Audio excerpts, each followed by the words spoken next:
to my fellow freedom-loving sovereign thinkers. Thank you for tuning in to LLP Podcast. My name is Craig, transmitting from the beautiful swampy mangroves of South Florida, and today's date is Monday, February 22nd, 2021.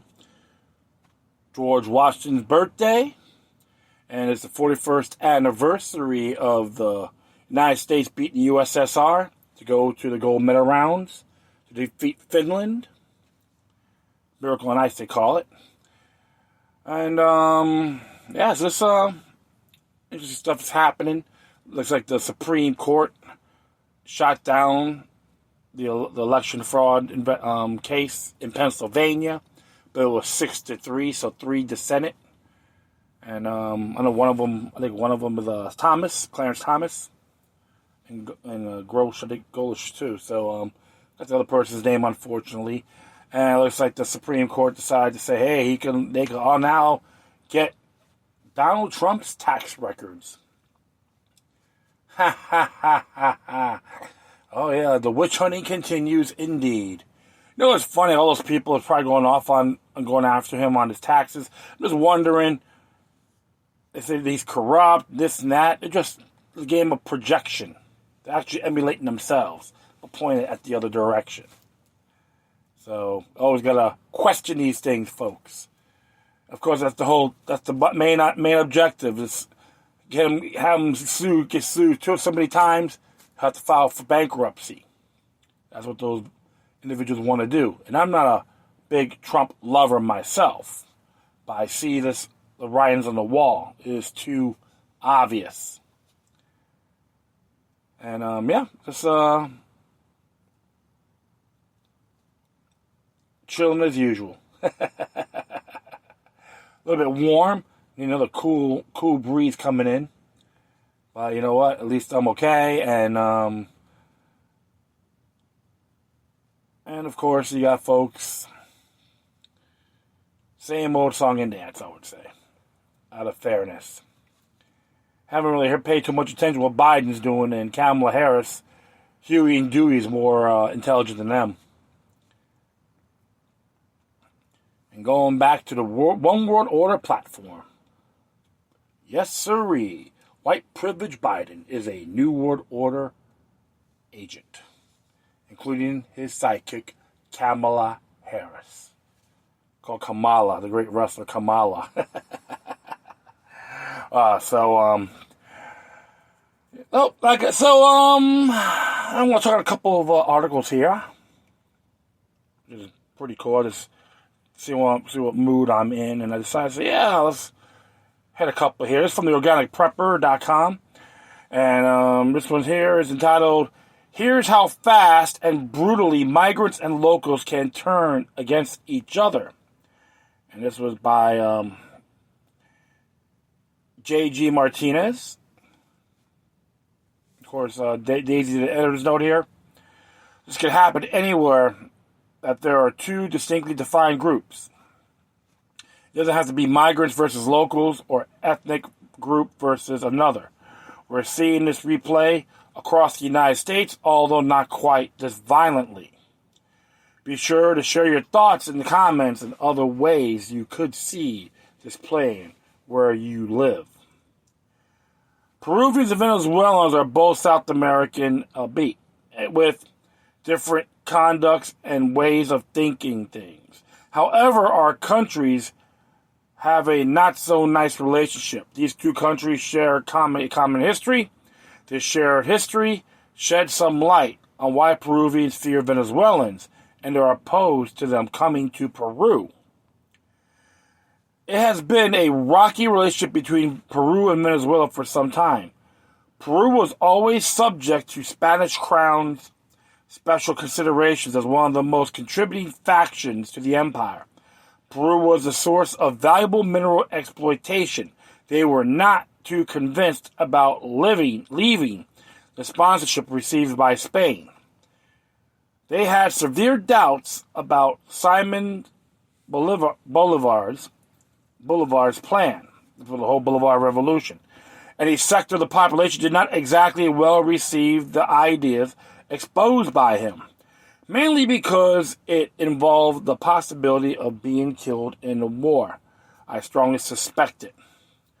In conceding a part of their country, as the Peruvians say, to build from scratch another country, Bolivia, only added to their growing dislikes of Venezuela. One of the most critical parts of the offshore government of the Spanish kingdom was Peru. Venezuela was not important back then.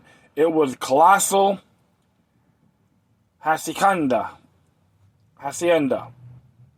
to produce mostly cattle, dairy, and armies. Peru received over 500,000 refugees with all of the social consequences. It is easy to understand how much discomfort Peruvians must feel. Now there are many people begging for food or money, and not all of them are really in need. We Venezuelans experienced the same to a lesser disgrace back into the 80s and 90s with Bolivians and Peruvians. Caracas was a marvelous city during those years. The light socialists in power, we never really had a right-hand government since the middle 50s. Allow the uncontrolled migration that made our country incredibly dangerous in less than 5 years. Venezuela is still paying for the consequences of this major flaw as a society. Venezuelans met with a rising wave of xenophobia from Peruvians. We Venezuelans used to receive anybody who wanted to live in our country without caring much about who they are. This willingness generated a society that would produce the soulless politicians who had no morale or love for the country nor a sense of the most personal transcendence in history. The years since the mass displacement have been rough on my people. Many other people I've talked to have said they will leave Peru as soon as possible. They see this pre-pandemic, of course. People told me they hadn't collected enough information and got caught in a foreign country without papers. Many of us now realize how different this country is and how difficult it is to live beyond basics. We all need to provide for our families and want to obtain a good education on an international level. Education is costly in Peru. This type of education is something we need, as we don't know if we will make it in Venezuela for too long. Part of Plan B, so to speak. Some of us changed our minds long ago. The feeling is mutual. Many Peruvians are starting to change their minds about their permanency. And the arrival of the virus has changed everything for everyone. Consequences of the SHTF in Venezuela, racial tensions and violence. I never thought I would be exposed to these particular consequences of the mass displacement of Venezuelans. Racial tension were practically unknown for most Venezuelans. Our country never had such problems. A light-skinned blonde girl married to a brown-skinned man was never an issue. Blonde, blue-eyed guys falling madly in love with mulatto girls. Make sure to invite us to the party. It's hard to find close-knit families.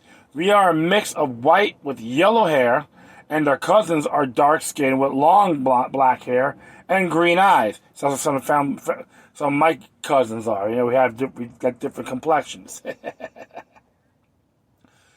Our society, for the most part, believes in feelings rather than other visible traits. The racial problems came with the successive wave of European migrants. Old-school Italian or Portuguese fathers who forbid their daughters or sons to marry dark-colored people. Those old junks worked so hard and knew life too well to allow some bon vivant to take advantage of their families. However, in the country where hard, honest work and study were a sure way to succeed, these family matters usually got fixed once both achieved their respective degrees and became professionals. In Peru, these family matters are not accepted, cannot be fixed. Venezuelan women are known to be extremely good-looking. Many problems have resulted in Peru because of this. Peruvians are generally protective of their kind. You can imagine the reaction toward a gorgeous young Venezuelan girl selling snacks and candies on the street corner. Many couples have not been approved with the logical tensions and marriages have broken up. These racial tensions are nothing compared to the storm brewing on the horizon. An innocent young man was statistically murdered in cold blood by a criminal who just happened to be Peruvian. The media here has its own rules when it comes to these incidents.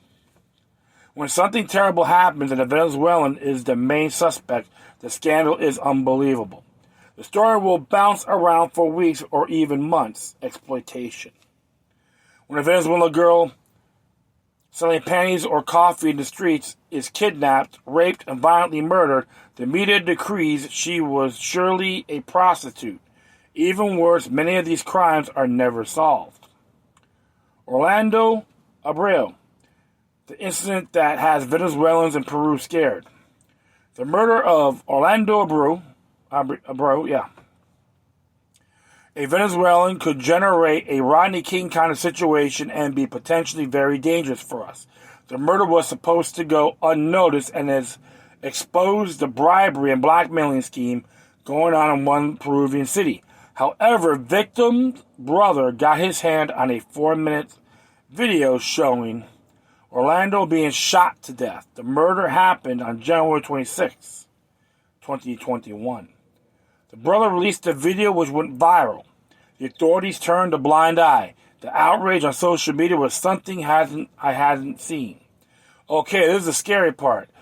As if we Venezuelans don't have enough to be concerned about with unemployment and COVID-19. Some delinquents from Venezuela and Peru have issued threats against Peruvians on social media. These delinquents released a video that went viral, showing someone linked to the man who killed Orlando Abreu being murdered. And it's not really new to me at all. It's like a neighborhood thing. And worldwide, just an example, folks. Just very disheartening, regardless.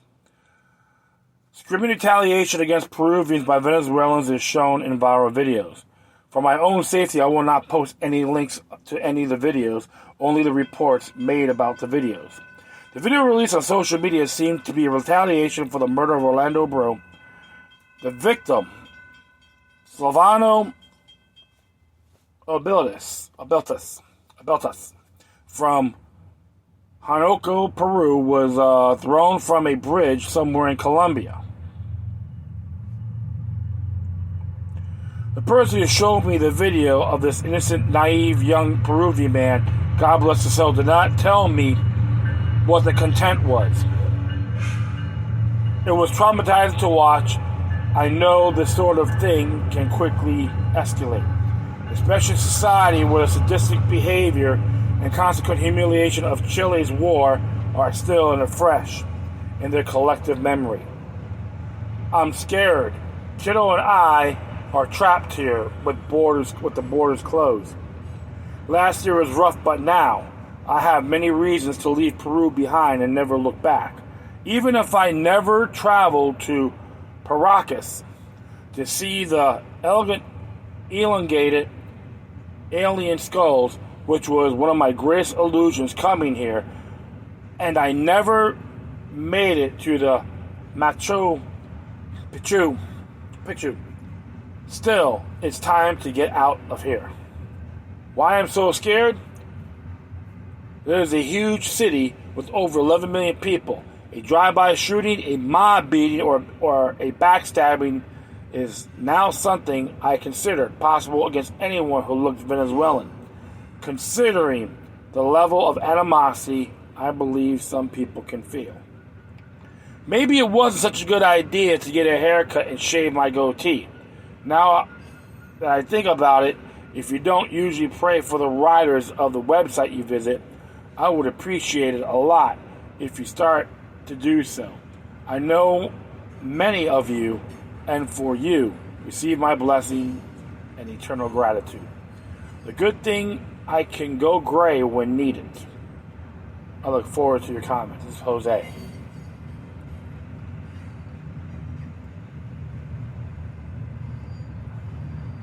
This big exploitation parade is people can be very tribalistic.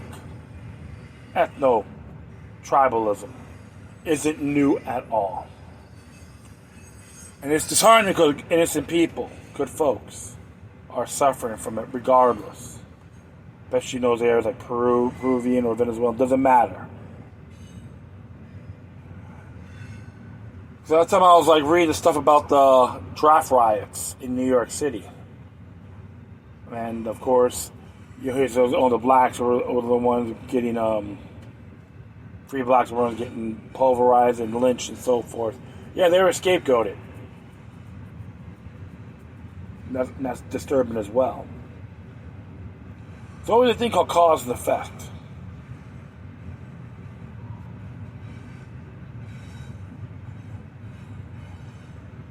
Many folks out there may not like the riffraff aspect of that particular group coming in and not doing anything. Just using others. And it becomes a ripple effect.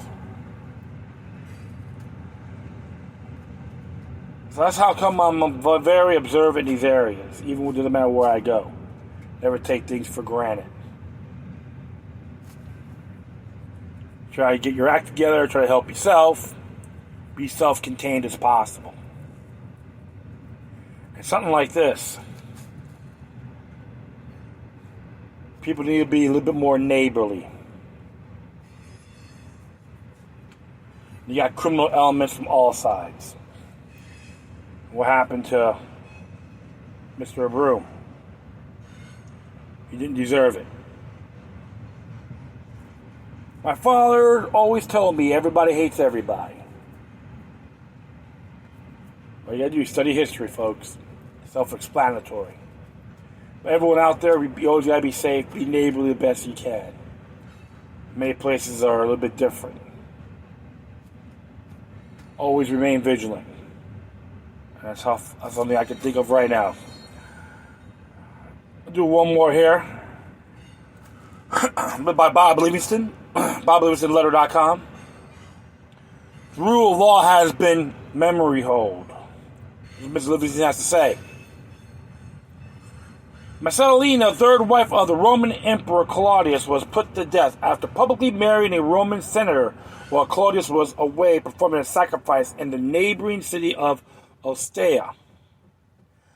Immediately afterwards, the Senate agreed that, in order to ensure the absolute oblivio, or obliteration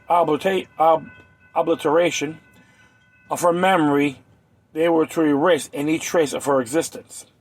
The Senate ordered that her name is chiseled out of all official inscriptions.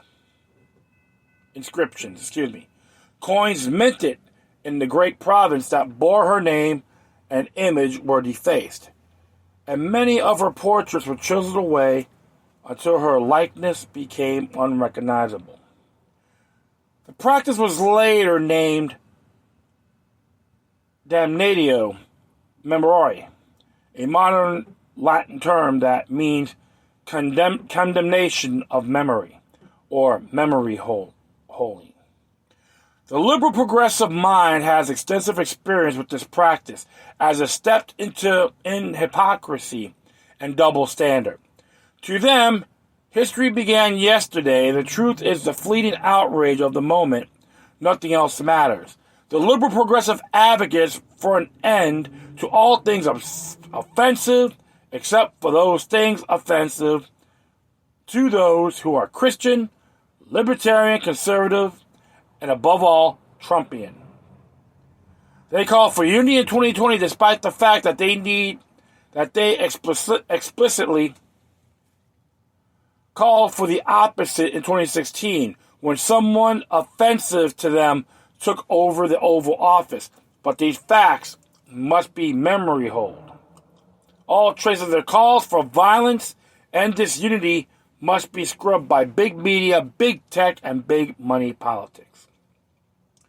In support of this, the New York Times technology columnist Kevin Roose called for President Biden to appoint a reality czar to combat disinformation. An opinion article headline, How the Biden Administration Can Help Solve a Reality Crisis. Of course, there's no reality crisis unless you're the NYT.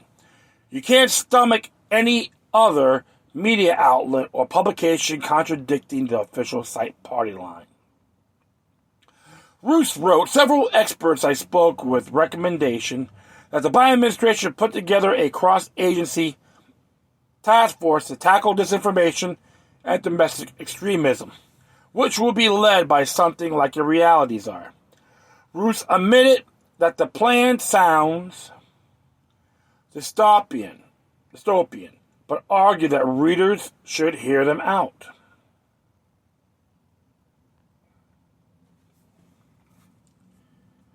Sounds dystopian? It's drawn directly from dystopia.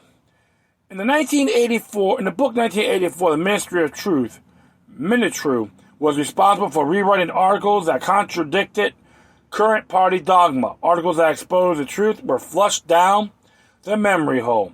Biden's Minitru will make sure no news gets out that contradicts the regime's accepted dogma.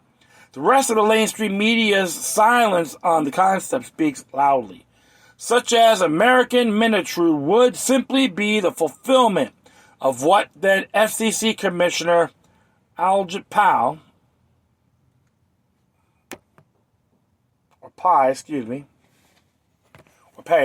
the Republican Establishment Party appointed to the commission, proposed in an op-ed printed in the Wall Street Journal in 2014. He wanted the FCC to grill reporters, editors of stations, owners over what stories they run or ignore. It was a sort of reprisal of the grossly misnamed Fairness Doctrine, and thankfully died in the late 1980s. The program is called the Multi-Market Study of Critical Information Needs. In Newspeaks, it's called CIN. Pai wrote. The purpose of the CIN, according to the FCC, is to ferret out information from television and radio broadcasters about the process by which stories are selected and how often stations cover critical information needs, along with perceived station bias and perceived responsiveness to undeserved populations. How does the FCC plan to dig up all that information? First, the agency selected 8 categories of critical information, such as the environment and economic opportunities, that it believes local newscasters should cover. It plans to ask station managers, news directors, journalists, television anchors, and on reporters to tell the government about their news philosophy and how the station ensures that the community gets the critical information. The FCC also wants to wade into office politics. One question for reporters is, have you ever suggested coverage of what you consider a story with critical information of your customers that was rejected by management? Follow-up questions ask for specifics about how editorial discretion is exercised as well as the reasoning behind the decisions. Having Minitru observer in each newsroom, broadcasting studio, and watching each desktop publisher will stifle any hope of ever seeing a news article or hearing a story that has a shred of truth in it, or that is critical of the sites and their practices. While the major media organizations are already largely controlled by them, after all 6 corporations control 9% of what Americans see and hear, nuggets of truth do occasionally slip out. But the elites obviously feel that may be losing control of the message. This might be because they see more people than ever before tuning to talk radio and the internet for news and information and turning away from the networks, cable news, and newspapers. The new Minitru observer can have an immediate and deleterious effect on talk radio because the FCC controls who owns the licenses. A non-compliant radio station can easily be booted. The fix will be in from the beginning, and anything that doesn't conform will be a memory hold. It is simply more evidence, soon to be memory hold as well, no doubt, that there are rules for the big people. There are different rules for the little people, and no rules at all apply to those who control what you see and hear. That means there is no rule of law in America. The road to technocracy. That's what comes down to it, my friends. Very disturbing indeed. But good thing about it, more social media sites are coming out, independent news. I always encourage folks to, hey, just support these individuals the best you can. And there's some great stuff out there. And they know in due time it can all backfire on them. They try to make it into one big technocratic plantation. And many of us have the opportunity to counter that. Part of the spiritual warfare in the world, folks. And everyone could do their part. Right, to put the truth out, freedom of speech, freedom of press worldwide, you know what to do. We all have obligations to fulfill it the best we can. We hit different avenues, which is okay. This is why when I do my show, I try to make sure I do everything the best I can to give you my intake. Don't have all the answers, and boldly admit it, which is okay. Don't fall for the propaganda matrix. Always observe responsibly and contemplate critically. Trust me, when you do that, you'll feel a lot better. And teach others as well.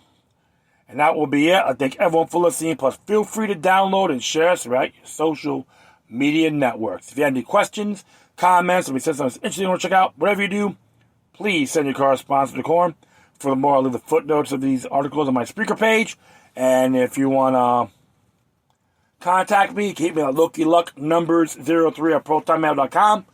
Or if you want to send your donations, you can hit me at paypal.me or cash.app/LokiLuckNumber3. If you want to send your donations to Bob Livingston or subscribe, even Organic Prepper or Daisy Luther, that'd be deeply appreciated because we're all in the same team here, folks, when it comes to the information war. Once again, thank you for your time. Please always remember that demoniac resistance is healthy for the soul and can liberate humanity. Until next time, take care of yourselves. Keep on spreading love. May your guardian spirits be with you.